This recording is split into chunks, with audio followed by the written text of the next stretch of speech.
Now, KKTV 11 Sports with Taylor Kilgore.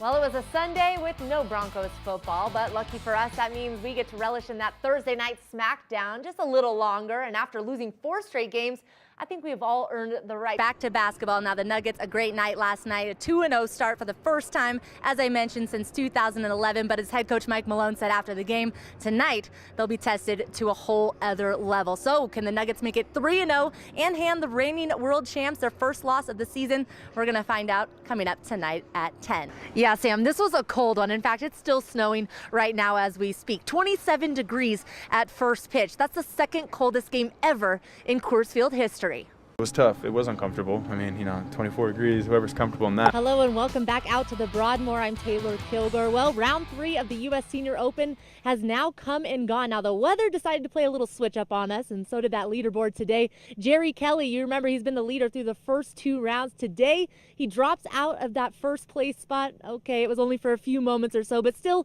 a wild ride. Today, we saw the first snowflakes of the season here on the practice fields at Dove Valley. Now, this winter weather could be coming at the perfect time. Of course, the boys from LA are coming to town on Sunday. They're, of course, not used to playing in this weather, but the Broncos, they say bring it on. Colorado Springs is known for Pikes Peak, Garden of the Gods, and yes, Sky Sox baseball. But we know the Sky Sox are trying to change their name. Today, they narrowed it down to 5 choices. We're not really sold on any of them, so we're hitting the streets to hear what you have to say. Happy campers. Thoughts? No. All right. The Colorado Springs lamb chops.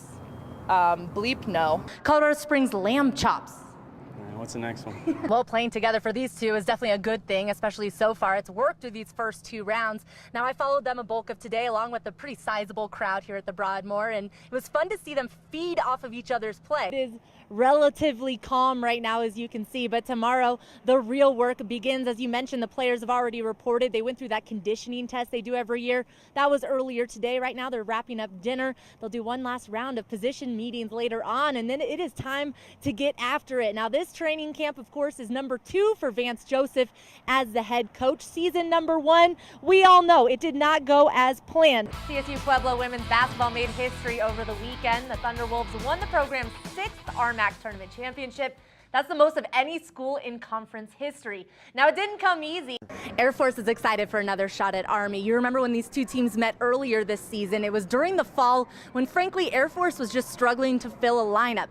A lot of their players didn't even suit up for that series. But look at what this team's been able to do in this month alone. They jumped from 9th to 3rd place in February. And that's a trend they're ready to continue next week at West Point. Well, guys, I was all prepared to talk about a Broncos win, as you mentioned. They ended up losing in the 4th quarter. I'm not sure what happened, and I'm not sure what's happening right now because a downpour just started. But very quickly, the Broncos do have a lot to be happy about from those early minutes, especially from Case Keenum. I think he found more of a rhythm tonight with that offense. I think it's just a sign of good things to come. That was a dramatic way to end the season last year. The Nuggets just 1 win away from making the playoffs. So this time around, Mike Malone says, why wait? The Nuggets will play 10 of their first 15 games of the season right here on the home floor, and they want to capitalize on it. The head coach says it's important to have that playoff mindset starting right now. Now, during Romaine's run, people up here knew that they were witnessing something special. I mean, the energy up here at the summit was electric right from the start. But when Romaine finished, pulled up, people just swarmed around the car.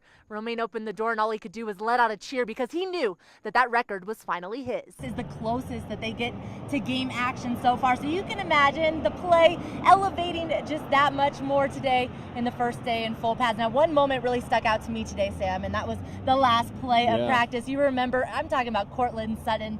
Yes, the rookie making plays once again. The Avalanche wrapped up a successful homestand today, and Mikko Rantanen cashed in for his career-high 22nd goal of the season. Now, his performance today gave the Avs a much-needed point. It could have easily been 2 against the best team in the Western Conference. Let's go back to the Pepsi Center, the packed house in Denver with the Nashville Predators in town. Here we are, tie game, 2-2 in the 3rd period. Less than 6 to go. The Avs on the power play. A quick shot from Mikko.